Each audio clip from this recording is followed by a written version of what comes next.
ನೋಡಿ, ಈಗ ಬೀದಿ ನಾಯಿಗಳ ಹಾವಳಿ ಎಷ್ಟು ಹೆಚ್ಚಾಗ್ತಿದೆ ಅನ್ನೋದನ್ನು ನಾವು ಗಮನಿಸ್ತಾನೆ ಇದ್ವಿ. ಯಾಕಂದರೆ ನಮ್ಮ ಸುತ್ತಮುತ್ತ ಮನೆ ಅಥವಾ ಕಚೇರಿ ಆಗಿರ್ಬೋದು, ಶಾಲಾ ಕಾಲೇಜು, ಸಾರ್ವಜನಿಕ ಪ್ರದೇಶ, ಬಸ್ ನಿಲ್ದಾಣ, ರೈಲ್ವೆ ನಿಲ್ದಾಣ, ಬೀದಿ ನಾಯಿಗಳು ಸಾಕಷ್ಟು ಜನರು ಬಲಿಯಾಗಿದ್ದಾರೆ. ಮಕ್ಕಳು, ವೃದ್ಧರು, ಮಹಿಳೆಯರು ಕರ್ನಾಟಕದಲ್ಲೂ ಕೂಡ ಕಡಿಮೆ ಇಲ್ಲ. ಎಲ್ಲೋ ನೋಡ್ತಾ ಇದ್ದೆ 36ರಿಂದ 37 ಲಕ್ಷ ಪ್ರಕರಣಗಳು ದಾಖಲಾಗಿದೆ ಅಂತೆ, ಹೈಯೆಸ್ಟ್ ಇದು. ಹಾಗಾಗಿ ಸುಪ್ರೀಂ ಕೋರ್ಟ್ ಒಂದು ಮಹತ್ವದ ಆದೇಶವನ್ನು ಕೊಟ್ಟಿದೆ. ಅದೇನು ಅಂತ ಹೇಳಿದ್ರೆ, ನಾಯಿಗಳು ಅಂದರೆ ವ್ಯಾಘ್ರ ಅಥವಾ ಅತಿ ಹುಚ್ಚು ಹಿಡಿದಿರುವಂತಹ, ಅತಿ ಕ್ರೂರವಾಗಿ ವರ್ತಿಸುವಂತಹ, ದಾಳಿಯ ಮನಸ್ಥಿತಿಯನ್ನು ಹೊಂದಿರುವಂತಹ ನಾಯಿಗಳನ್ನು ಕೊಲ್ಲಬಹುದು. ಅದೊಂದು ಇಂಜೆಕ್ಷನ್ ಇದೆ. ದಯಾಮರಣವನ್ನು ಕೊಡಬಹುದು ನಾಯಿಗೆ ಅಂತ ಸುಪ್ರೀಂ ಕೋರ್ಟ್ ಹೇಳಿರೋದು. ನೋಡಿ, ಸುಪ್ರೀಂ ಕೋರ್ಟ್ ಹೇಳಿದೆ ಅಂದರೆ ಅದು ಫೈನಲ್ ಅಂತ ಅರ್ಥ. ಅದು ಈ ಹಿಂದೆನೂ ಕೂಡ ಕಳವಳವನ್ನು ವ್ಯಕ್ತಪಡಿಸಿತ್ತು. ಸರ್ಕಾರಗಳು ಸಾಕಷ್ಟು ಸರ್ಕಸ್ ಮಾಡಿದ್ವು ಬೀದಿ ನಾಯಿಗಳ ಹಾವಳಿನ ತಡೆಗಟ್ಟಬೇಕು ಅಂಥೇಳಿ. ಇಲ್ಲೂ ಕೂಡ ಅಷ್ಟೇ, ಜಿಬೆಯಿಂದ ಅವಕ್ಕೆಲ್ಲ ಚಿಕನ್ ಬಿರಿಯಾನಿ ಮತ್ತು ಏನೇನೋ ಕೊಡಬೇಕು ಅಂತ ಅಂದ್ಕೊಂಡಿದ್ರು. ಅದು ಕೂಡ ಸಕ್ಸಸ್ ಆಗಲಿಲ್ಲ. ಭಾಳಷ್ಟು ಕಡೆಗಳಲ್ಲಿ ಬೀದಿ ನಾಯಿಗಳ ನಿಯಂತ್ರಣಕ್ಕೆ ಕ್ರಮ ತೆಗೆದುಕೊಳ್ಳೋಕೆ ಮುಂದಾದರೂ ಕೂಡ ಮತ್ತೆ ದಾಳಿಗಳಾಗ್ತಾನೆ ಇದ್ವು. ಈಗ ಸುಪ್ರೀಂ ಕೋರ್ಟ್ ಬಹಳ ಸ್ಪಷ್ಟವಾಗಿ ಹೇಳಿದೆ ನೋಡಿ, ಆದೇಶ ಮಾರ್ಪಾಡು ಮಾಡಲು ಕೋರಿದ್ದ ಅರ್ಜಿಗಳ ವಜಾ ಆಗಿದೆ. ಹಾಗಾದರೆ ಈಗ ಮುಂದಿನ ದಿನಗಳಲ್ಲಿ ಏನಾಗ್ಬೋದು? ನಾರ್ಮಲ್ ಆಗಿರುವಂಥ ನಾಯಿಗಳನ್ನು ಕೂಡ ಕೊಲ್ಲಲಾಗುತ್ತಾ? ಅಧಿಕಾರಿಗಳಿಗೆ ಬಿಟ್ಟಿದ್ದಿದ್ದು. ಆ ನಾಯಿಗಳ ಒಂದು ಗುರುತು ಹಿಡಿಯೋದು ಫಸ್ಟು. ಅದು ಹುಚ್ಚುಚ್ಚಾಗಿ ಆಡ್ತಿದೆಯಾ ನಾಯಿ, ಅಥವಾ ಹಲವು ಜನರಿಗೆ ಕಚ್ಚಿ ಗಾಯಗೊಳಿಸಿದೆಯಾ, ಅದರ ವರ್ತನೆಯಲ್ಲಿ ಏನಾದರೂ ಬದಲಾವಣೆಗಳಿದೆಯಾ, ಜಾಸ್ತಿ ಬೊಗಳುತ್ತಾ ಜನರನ್ನ ಕಂಡ್ರೆ, ಹೀಗೆ ಐಡೆಂಟಿಫೈ ಮಾಡಿ ಅದನ್ನು ಕೊಲ್ಲಿ ಅಂಥೇಳಿ ಸುಪ್ರೀಂ ಕೋರ್ಟ್ ಆದೇಶ ಹೇಳಿದೆ. ಇದನ್ನು ಬಿಟ್ಟರೆ ಬೇರೆ ಆಪ್ಷನ್ ಇಲ್ಲ ರೀ. ಆಯ್ತಪ್ಪ, ಈಗ ನಾಯಿ ಇಷ್ಟಪಡೋರೇನಾದರೂ ಅಯ್ಯೋ ನಮಗೆ ಮನಸ್ಸು ಚುರ್ರಂತಿದೆ, ಕರಳು ಚುರ್ರಂತಿದೆ ಅಂತ ಹೇಳಿದ್ರೆ ಸಾಕೋಬೋದು ಮನೆಗೆ ಹೋಗಿ, ಏನು ಅಭ್ಯಂತರ ಇಲ್ಲ.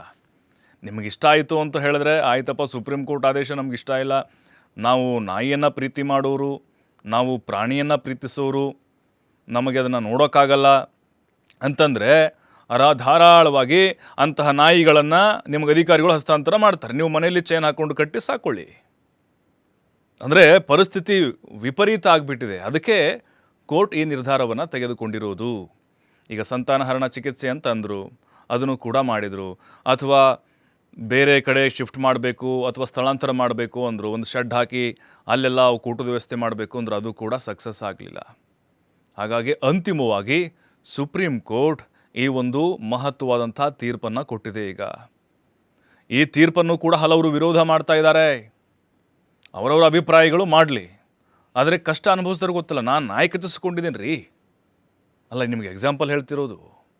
ನನ್ನ ಮಗುಗೆ ನಾಯಿ ಕಚ್ಚಿದೆ, ರಕ್ತಸ್ರಾವ ಆಗಿದೆ, ಮುಖ ಮೂತಿ ನೋಡದೆ ಕಚ್ಚಿಬಿಟ್ಟಿದೆ. ಆಯಿತು, ಯಾರಾದರೂ ಬಂದ್ರಾ? ಈ ನಾಯಿ ಪ್ರೀತಿ ಮಾಡ್ತಂದ್ರೆ ಯಾರಾದರೂ ಬಂದ್ರಾ? ಅವ್ರ ಮನೆಯವ್ರಿಗೆ ಕಚ್ಚಿದ್ರೆ, ಅವ್ರ ಮಕ್ಕಳಿಗೆ ಕಚ್ಚಿದ್ರೆ ಆ ಕಷ್ಟ ಗೊತ್ತಾಗುತ್ತೆ. ಹಾಗಾಗಿ ಇಲ್ಲಿ ನಾವು ನಾಯಿಗಳನ್ನು ಕೊಲ್ಲಬೇಕು ಅಂತ ನಾವೇನು ಉತ್ತೇಜನ ಕೊಡ್ತಿಲ್ಲ. ಬಟ್ ಈಗ ಸುಪ್ರೀಂ ಕೋರ್ಟ್ ಏನು ಹೇಳಿದೆ, ಆ ನಾಯಿಗಳು ಎಂಥವು ಅಂತ ಹೇಳಿದೆ ನೋಡಿ. ಈಗ ಅಪಾಯಕಾರಿ ಅಂತ ಮೆನ್ಷನ್ ಮಾಡಿದ್ದಾರೆ ಅಲ್ಲಿ. ವ್ಯಗ್ರ ನಾಯಿಯನ್ನು ಕೊಲ್ಲಿ ಅಂತ ಕೂಡ ಹೇಳಿದ್ದಾರೆ. ಆಕ್ರಮಣಕಾರಿ ನಾಯಿಗಳನ್ನು ಕೊಲ್ಲಬಹುದು ಅಂಥೇಳಿ, ಅಂದರೆ ಯಾವ ದಾಳಿ ಮಾಡುವಂತಹ ನಾಯಿಗಳಿರ್ತಾವೋ ಅವುಗಳನ್ನು ಇಲ್ಲಿ ಗುರುತು ಮಾಡಿ ಕೊಲ್ಲಲಿಕ್ಕೆ ಅವಕಾಶ ಇದೆ. ಹೆಂಗೆ ಕೊಲ್ತಾರೆ? ಏನಾದರೂ ಈಗ ಕುರಿ, ಕೋಳಿ, ಮೇಕೆ ಕಟ್ ಮಾಡ್ತಾರಲ್ಲ, ಹಂಗೆ ಏನಾದರೂ ಅಂದ್ಕೊಂಡಿದ್ದೀರಾ? ಖಂಡಿತವಾಗ್ಲೂ ಇಲ್ಲ, ಆ ರೀತಿ ಇರಲ್ಲ. ಅದು ಒಂದು ಇಂಜೆಕ್ಷನ್ ಇರುತ್ತೆ. ವೈಜ್ಞಾನಿಕವಾಗಿಯೇ ಆ ನಾಯಿಗಳನ್ನು ಹರಣವನ್ನು ಮಾಡಲಾಗುತ್ತೆ. ಹಾಗಾಗಿ ವ್ಯವಸ್ಥಿತವಾಗಿ ಇದು ಜಾರಿಗೆ ಬರಬೇಕು. ಇನ್ನೂ ಕೂಡ ಕಾನೂನಾತ್ಮಕವಾದಂಥ ಕೆಲವೊಂದಿಷ್ಟು ಪ್ರಕ್ರಿಯೆಗಳು ಮುಗಿಬೇಕಾಗಿದೆ. ಅದರ ಜೊತೆಗೆ ಕೆಲವೊಂದಿಷ್ಟು ಮಾರ್ಗಸೂಚಿಗಳು ಬರಬೇಕಾಗಿದೆ. ಯಾವ ಮಾದರಿಯಲ್ಲಿ ಸಾಮೂಹಿಕವಾಗಿ ಏನಾದರೂ ನಾಯಿಗಳನ್ನು ಒಂದು ಗುಂಡಿ ತೋಡಿ ಮುಚ್ಚುವಂಥ ಪ್ರಕ್ರಿಯೆಗಳಾಗಬೇಕಾ, ಅಥವಾ ಅಲ್ಲಲ್ಲೇ ಆ ನಾಯಿಗಳನ್ನು ಏನೋ ಅಂತ್ಯ ಸಂಸ್ಕಾರ ಮಾಡುವಂಥ ಕೆಲಸ ಆಗುತ್ತಾ? ಈಗ ನೋಡಬೇಕು ಸುಪ್ರೀಂ ಕೋರ್ಟ್ನ ಒಂದು SOP ಅವರು ಏನಾಗಿರುತ್ತೆ ಅಂಥೇಳಿ, ಅಥವಾ ಅಲ್ಲಿನ ಪಾಲಿಕೆಯವರು ಅಥವಾ ಆಯಾ ಸರ್ಕಾರಗಳ ಜವಾಬ್ದಾರಿಗೆ ಬಿಡುತ್ತಾ ಅಂಥೇಳಿ. ಯಾಕಂದರೆ ಕರ್ನಾಟಕವು ಕೂಡ ಬಹಳ ಕಳವಳವನ್ನು ವ್ಯಕ್ತಪಡಿಸಿತ್ತು.